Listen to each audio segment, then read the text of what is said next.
Hello, good morning, good afternoon, good evening, and welcome to another Monday Morning Art Talk. Whippy!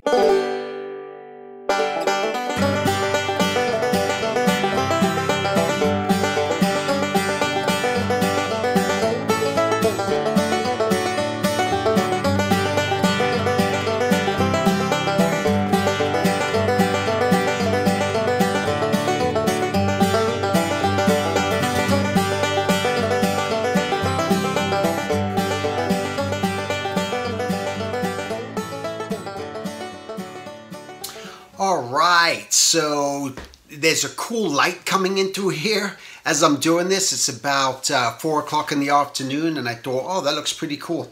And especially it goes well with today's topic, with what I want to talk about.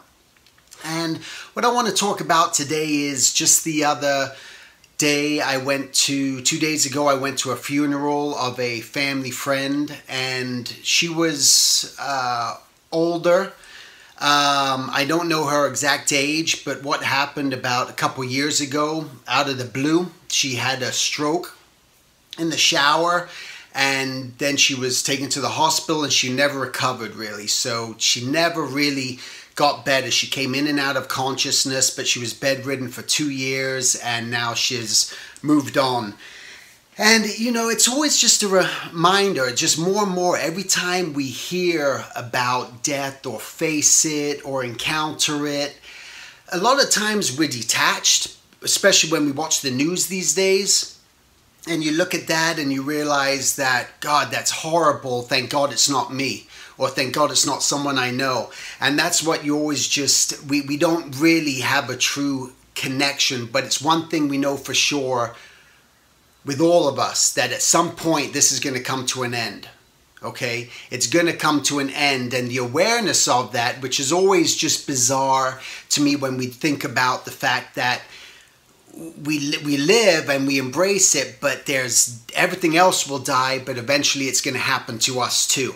All right? So what I just kind of why I want to bring that up today is because I think it's important through death.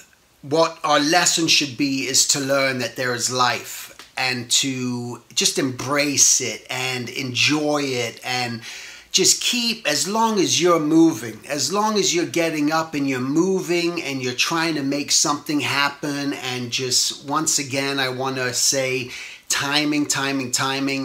Things are going to happen when things are supposed to happen. It's not happening at this moment in this minute for you, okay. But as long as you keep moving forward, and things are going to appear in many different forms, and it's just, I think the bottom line is just to know that just start stuff. Just make stuff happen. Just, if you don't know how to do it, research it. It starts with that seed. Just go online, just type in when you know what you're looking for, because what else, otherwise you're going to sit in front of the computer the whole time, just like, well, what am I supposed to type in?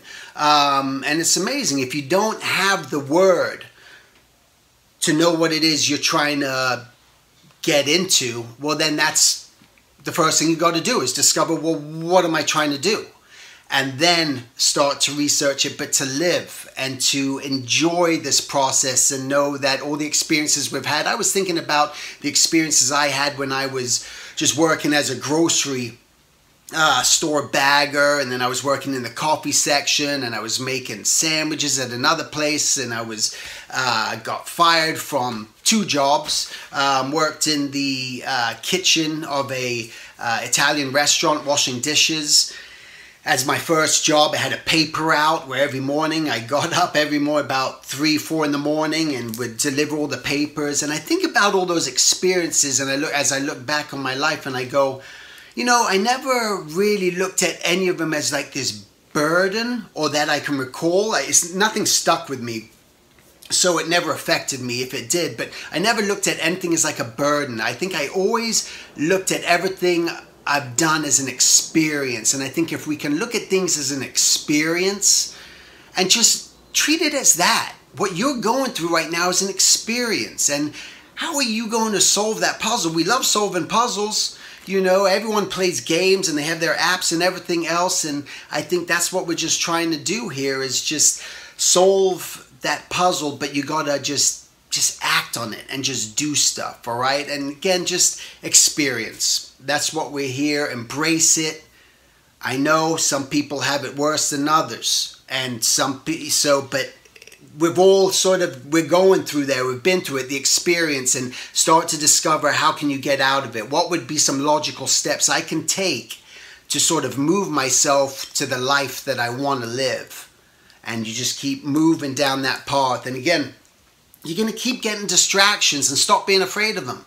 And so it was remarkable when being at Ruth was her name, at her funeral, and just hearing the stories and the joy she had and what she accomplished. And she was an artist, she was a graphic designer, and she set out to start her own business doing package design. She was working for other companies like May Company and stuff back in the day, and she started her own business as a young woman, back in a time where, you know, it was very rare that women even had businesses, but she just made it happen. She made it happen in a time where it was tough, you know, and doing something and accomplishing something. And she created a really world-renowned successful business with her packaging company. So she was developing packaging, all the graphics on the outside of Tupperware and all this other stuff.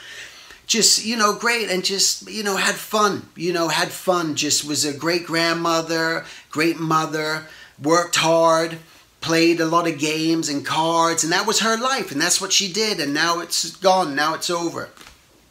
But the bottom line is just don't wait. Stop waiting. Stop making excuses. Just, there's a quote that I remember I hung up in my bedroom many years ago. I was about 13. I remember having it on my wall.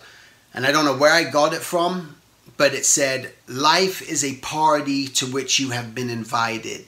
Are you going to sit on the sidelines or join in the dance?"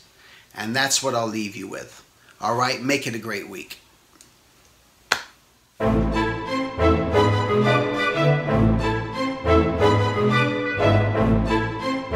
Hello, this is Steven, and I just wanted to tell you about this cool thing that I'm doing right now through my website at silvertunes.com. It's a Skype mentorship. In a sense, what I want to do is just talk to you, meet you, tell me about things that are happening in your life, see if there's anything that I could do to help you. I can look over your artwork, do your portfolio, and just maybe try to push you in the right direction that you want to take your life and your journey, all right? So you can go to silvertunes.com, go to classes, click on mentorship, and you can learn all about it. We can try to arrange a time, set up a date. It doesn't matter where you live in the world. And I just wanted to make it just very affordable, just to open it up, because I love doing this. I love meeting people from all over the planet. It's a really cool thing, and with this technology, why not? So that's it. Thanks.